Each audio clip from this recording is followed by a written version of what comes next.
je vais être franc avec toi. Le meilleur moyen d'échapper à une bavure policière, c'est la maîtrise du langage soutenu. Oui, ça n'a l'air de rien comme ça, mais si tu m'accordes quelques instants, je vais t'expliquer pourquoi le langage soutenu constitue un bouclier anti-bavure policière. Voilà ce que la vie m'a appris, et à travers cette vidéo, je vais essayer de t'enseigner cette réalité pratique, concrète. Je le rappelle, mes vidéos ne cherchent pas à changer le monde, elles cherchent plutôt à changer ton monde en tant qu'afro, afro qui évolue en particulier en Occident, autrement dit dans un milieu hostile par les a priori, par le fait de l'histoire. Donc si tu veux savoir comment échapper à une bavure policière et à ses fins tragiques, installe-toi, tu es au bon endroit.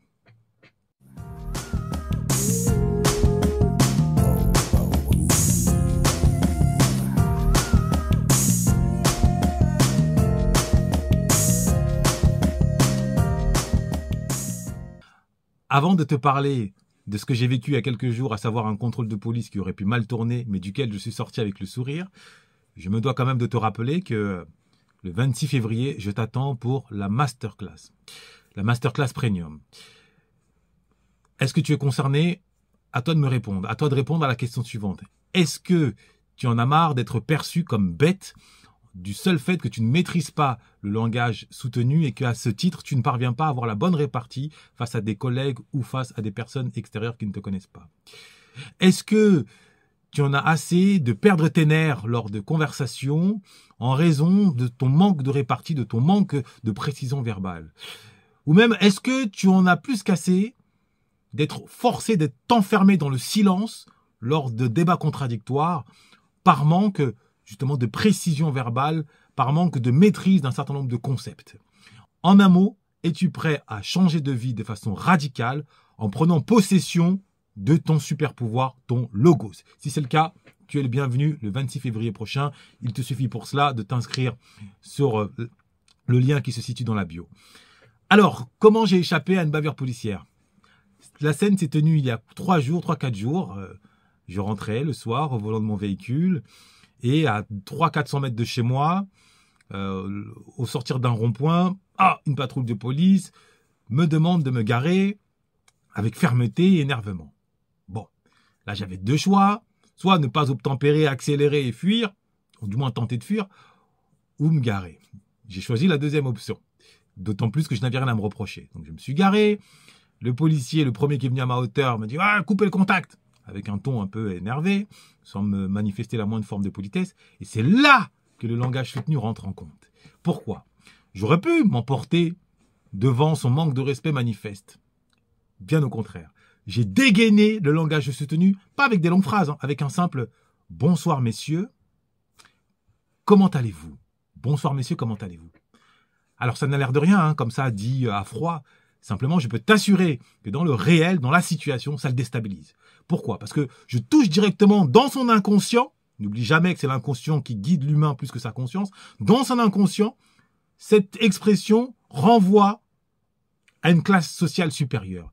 Autrement dit, en formulant la phrase ainsi, « Bonsoir monsieur, comment allez-vous ?» directement son inconscient m'a associé à une élite, m'a associé à une personne respectable, à un responsable, à une personne qui a un certain réseau. Qu'on le veuille ou non, c'est factuel. Et la conséquence directe, c'est que, en guise de réponse, directement son visage s'est décrispé. Tout de suite, il a dit oui, bonsoir monsieur. Et de ce fait, je lui ai imposé, j'ai repris les commandes, puisque en maniant le langage soutenu à travers cette simple formule, bonsoir monsieur, comment allez-vous, je reprends les commandes en raison de l'obligation que je lui impose de se maintenir, de faire jeu égal, de se maintenir au même niveau. De là, lui, il répond, oui, bonsoir monsieur. Et finalement, son visage se décrispe, me dit, oui, vous savez pourquoi on vous demande de vous garer? Moi, je lui réponds en toute franchise, absolument pas. Donc je rajoute encore, plutôt que de dire non, je dis en toute franchise, absolument pas. Là, il me dit, oui, vous avez oublié de mettre votre clignotant. Moi, de lui répondre, vous avez parfaitement raison, je m'en excuse, c'était par inadvertance, ni plus ni moins. Quelle a été sa réaction? Est-ce que vous pensez qu'il s'est montré hostile? Absolument pas. Ils se sont regardés, ils étaient plusieurs, ils se sont regardés et m'ont tout simplement souhaité bonne soirée. Voilà.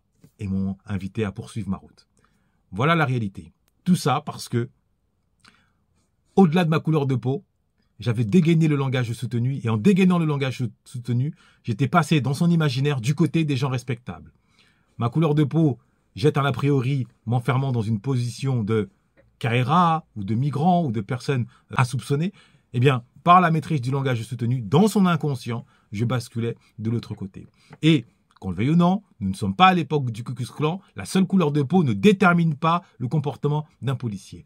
Si tu obtempères et avec honneur, c'est-à-dire avec hauteur, avec le verbe haut, par l'utilisation du langage soutenu, dans son inconscient, tu appartiens à la classe des gens au service duquel il travaille, à savoir la classe des gens respectables, et non pas à la classe des personnes qu'il pourchasse, à savoir les Kaira. C'est comme ça. On peut trouver ça triste, on peut crier aux préjugés, comme vous voulez. Moi, je le répète, je ne cherche pas à changer le monde. Je cherche à t'aider à changer ton monde en adoptant les codes et en faisant de ces codes des atouts. Le premier de ces codes, c'est la maîtrise du langage soutenu. Et le meilleur des atouts, c'est la maîtrise de ton logos, de ton art de raisonner et d'être efficace au quotidien, à l'écrit comme à l'oral, en dégainant, comme il se doit, la rigueur, la logique, par le verbe haut, par le verbe au service du logos. Donc, je t'attends le 26 février.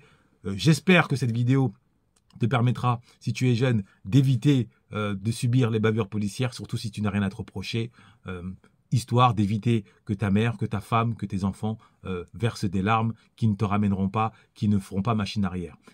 Noblesse oblige.